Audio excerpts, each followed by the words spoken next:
Welcome back, Ji. We were talking about emotional intelligence and how we should be treating others if there is any discrepancy or if there is any conflict. इसके ऊपर हमारी discussion वो चल रही थी. Basically ये सारी बातें हुस्न किरदार, हुस्न अखलाक, हुस्न तरतीब की हैं. बेसिकली ये सारी बातें बारहा हम बेशुमार कॉन्टेक्स्ट में गो थ्रू कर चुके हैं. बेसिकली ये सिर्फ रीअश्योरेंस की बात होती है. हमारी तालीमात यहाँ तक भी हमें बताती हैं कि हमने उफ तक नहीं कहना अपने बड़ों को. तो ये तमाम तरीक़ाकार बेसिकली रीअश्योरेंस के कॉन्टेक्स्ट में हम गो थ्रू करते हैं कि जिसमें हमें इस बात का अंदाजा होता चला जाए कि कब, कहाँ, क्यों, कैसे हमारा बर्ताव वो कैसे होना चाहिए. और इसी के साथ साथ हम इस बात का भी ख्याल रखें कि हमें टेक्निकल कॉन्टेक्स्ट में लोगों के साथ इंटरेक्ट वो कैसे करना है. तो ऑब्वियसली उसकी कुछ थ्योरेटिकल डिटेल्स हैं, उसके कुछ कॉन्टेक्स्ट है जिसपे के लोग वो बात करते हैं. हम कोशिश करते हैं कि एक होलिस्टिक व्यू वो ले सके कि हमें इमोशनली इंटेलिजेंट होने के लिए किन किन चीज़ों का सहारा वो लेना चाहिए. अदरवाइज अखलाकियात की बेशुमार बातें वो ऑलरेडी हमारे पास हैं भी, हमें मालूम भी हैं और हम फर्दर उसके अंदर चीज़ों को ज़्यादा एम्फसाइज करके बयान वो कर रहे हैं. डिस्कशन को शुरू करते हैं जी. Let me share the slides with you and we were talking about how we can neutralize unproductive behaviors.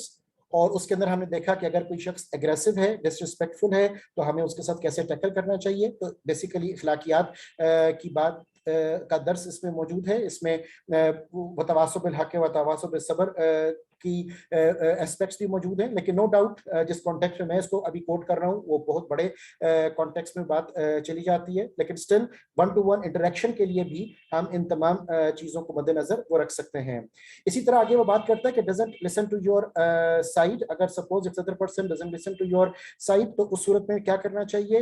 Your author says कि try to go into conversation prepared to support your own perceptions and ideas.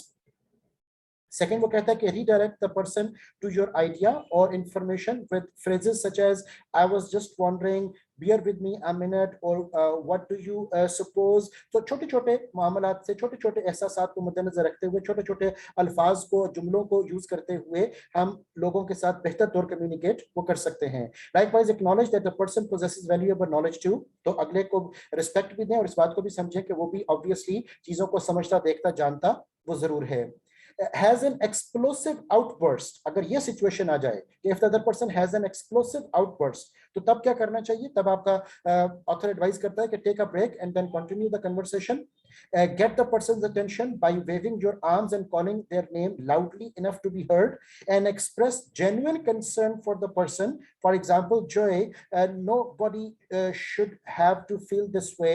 I want to help. Or likewise. So again, expression से, अपने facial expression से, अपने body gesture से, अपने अल्फाज के चुनाव से आपको बेसिकली दूसरे के गुस्से को वो टेम वो करना होगा. Likewise, अगर if the other person is uncommunicative, तो उस वक्त your author says to schedule plenty of time for the person to respond to your ideas and questions. Ask open-ended questions. What are you thinking? How do you want to proceed? Where should we go from here? So अगले को involve करें गुफ्तगू के अंदर कि वो खुद से respond करना शुरू करे आपकी बातों को. And gaze expectantly at the person for a longer than usual period of time, that making a comment or asking a question, after making a comment or asking a question. ठीक है. So उससे भी जब एक ताल्लुक कायम होना शुरू होगा दूसरे के साथ, आप नजर भर के उसको देखोगे तो उससे भी एक जो गैप बाजुकात क्रिएट हो जाता है कम्युनिकेशन का, it can be solved, it can be resolved. Okay.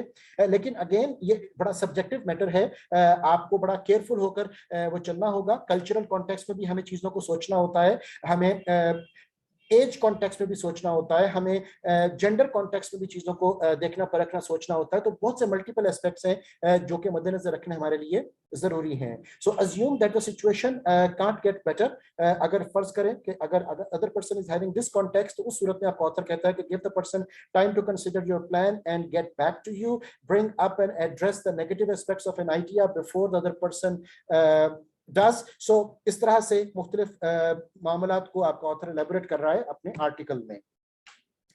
The next important discussion which your authors are talking about is basically related to stay grounded in stressful moments. अब stressful moments में क्या हमें करना चाहिए, ये बड़ा important discussion मैं आपके साथ लेकर आ रहा हूं.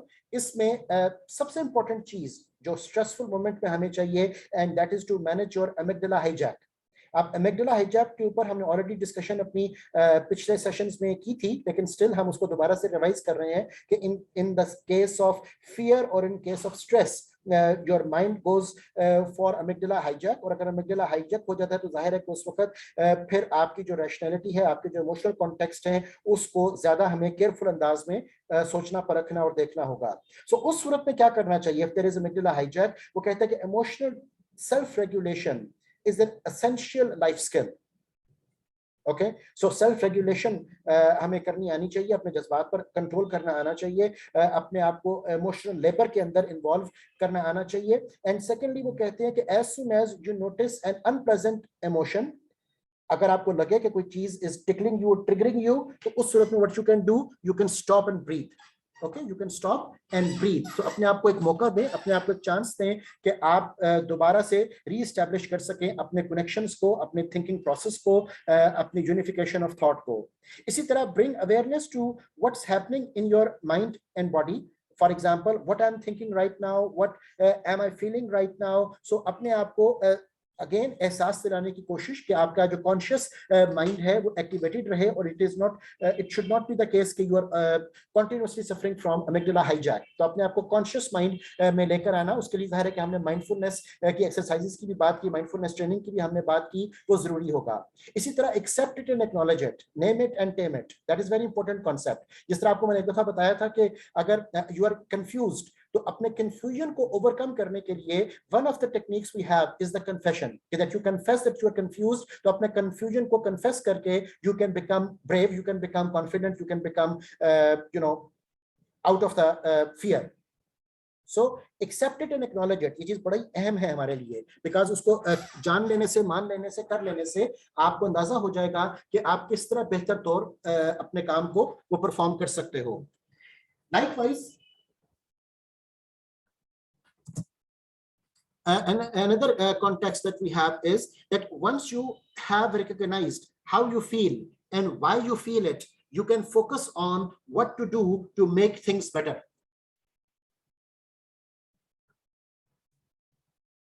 अब ये बड़ा important context है हमारे पास कि once you have recognized how you feel, जब आपको इस बात का अंदाजा हो जाए कि आपकी फीलिंग्स, आपके इमोशंस वो क्या हैं, और एग्जैक्ट उसको आप ट्रांसलेट कर सको और आप उसकी वजूहात को जान सको, आप इमोशनल कॉन्टेक्स्ट से निकलकर रैशनल कॉन्टेक्स्ट में आ सको, तो उस वक्त आपके लिए फोकस करना that what to do to make things better वो बहुत आसान हो जाएगा.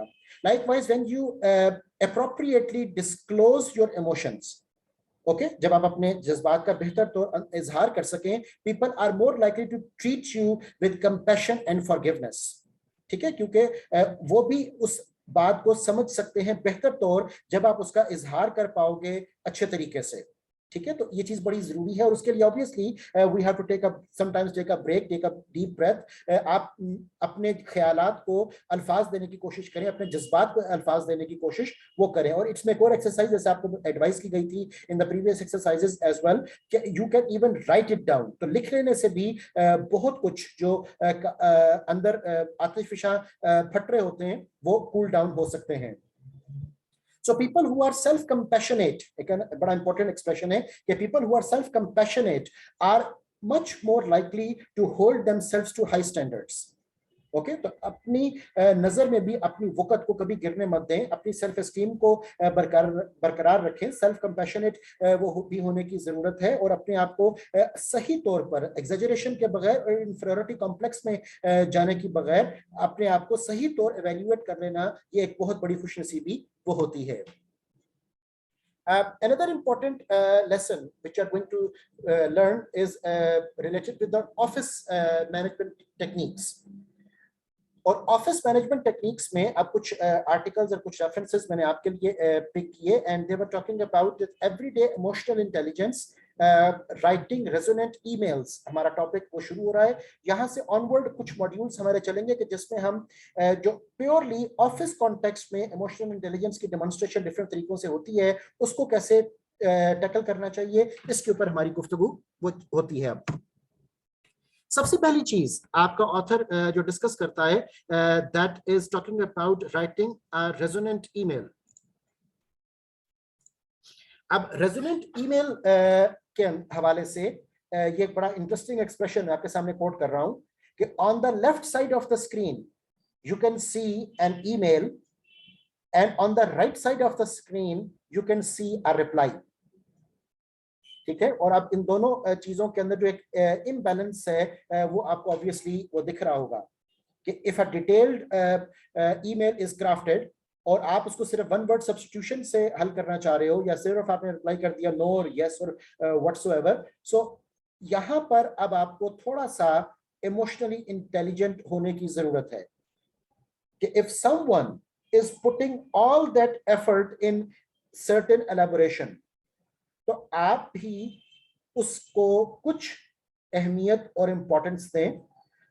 एक स्टार्टिंग और एंडिंग और बॉडी ऑफ द ईमेल आपकी अप्रोप्रिएट होनी चाहिए।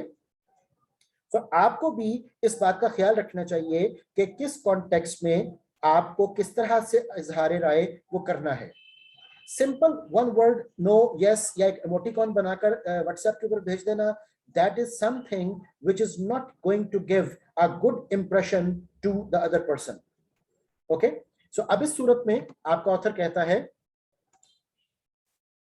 कि when you are going to write some resonant email and supposedly आपको इस तरह का कोई रिप्लाई रिसीव होता है, अब उसकी डिफरेंट इंटरप्रिटेशंस बन सकती हैं। The other person can think that either if he or she is angry या if other person is thinking कि वो ऑफेंड हो गया आपकी ईमेल से और उसने बिल्कुल एक वन वर्ड का रिप्लाई आपको कर दिया, और या शायद इतना बिजी था कि उसके पास उसको रिप्लाई करने का टाइम नहीं था और उसने एकदम से एक लम्हाती तौर पर एक एक्सप्रेशन लिखकर भेज दिया, और there can be 1 million other reasons कि जिसकी वजह से उस ईमेल का रिप्लाई आपको एक वन वर्ड के तौर पर रिसीव हो रहा है। सो बजाय इसके कि ये आपका जो अंदाज जवाब है वो डिफरेंट तरह के कंफ्यूजन्स क्रिएट करे, आपको थोड़ा सा कंक्रीट होना चाहिए, थोड़ा सा कंप्लीट होना चाहिए अपने एक्सप्रेशंस ऑफ राइटिंग में। वो 7 C's एक बड़ा टिपिकल एक्सप्रेशन यूज किया जाता है बिजनेस कम्युनिकेशन के मामलात में कि आपको 7 C's को यूज करना है, जिसमें कि कंप्लीटनेस, कंक्रीटनेस, कंप्रीहेंसिव आपका होना चाहिए जवाब। तो बहुत से कॉन्टेक्स्ट ऑफ कम्युनिकेशन जो है उनको मद्देनजर रखना हमारे लिए बहुत जरूरी है। सो ईमेल याद रखिएगा, अगर हम इसको बॉटम लाइन में लेकर आए कि email lakhs tone of voice and facial expressions, तो अब उन तमाम कमियों को कि उसमें ना टोन ऑफ वॉइस है ना फेशियल एक्सप्रेशंस हैं, उन तमाम कमियों को ऑब्वियसली आपने उसके एक्सप्रेशन ऑफ राइटिंग के अंदर कवर अप वो करना है। तो that is basically channel richness लेकर आनी है अपने उस ईमेल के अंदर, बिकॉज नो डाउट कि जो फेस टू फेस कन्फ्रंटेशन होती है, फेस टू फेस कम्युनिकेशन होती है, that is the richest communication. इसके अलावा जितने भी दूसरे चैनल्स हैं, चाहे वो एक टेक्स्ट मैसेज हो, चाहे वो एक ईमेल का रिप्लाई हो, चाहे वो टेलीफोन कॉल हो, उसमें जो रिचनेस है वो कॉरेस्पॉन्डिंगली कम होती जाती है, बिकॉज उसमें अक्सर औकात जो non verbal gestures and expressions and चीजें हैं वो कम्युनिकेट वैसे नहीं हो पाती। सो चैनल रिचनेस की हमें जरूरत है, but is a very important way of communication. So email के कॉन्टेक्स्ट में आपको ऑब्वियसली क्राफ्ट अपने जवाब को इस तरह करना चाहिए कि पूरी बात कम्युनिकेट हो। अब उसके कुछ एग्जांपल्स हम आगे देखते हैं फर्दर जो हमारे पास मॉड्यूल्स आ रहे हैं। यहाँ पर understand what drives how emails are interpreted, इसके ऊपर हम एक बात करते हैं। सबसे पहले वो कहते हैं कि ईमेल्स के हवाले से people usually misinterpret emails in emails. Okay, misinterpret emotions. Sorry, people usually misinterpret emotions in emails. So emotions जो है उनका इजहार, अब हमारे पास एक जो कॉन्टेक्स्ट जो कि चैट में आप यूज करते हो मोस्टली, वो तो इमोटिकॉन्स बाज पीपल ऐड कर लेते हैं जिससे कि इजहार राय वो बेहतर तौर हो पाए, लेकिन even emoticons are very artificial things, और बहुत से इमोशंस जो हैं उनके इमोटिकॉन्स अभी तक इजाद नहीं हो पाए। So people usually miss interpret emotions in emails. Okay, तो उसके लिए अल्फाज किस तरह के होने चाहिए उसके भी आपको कुछ एग्जांपल्स दिखाता हूं। आगे वो कहते हैं कि people infuse their emotional expectations into how they read messages.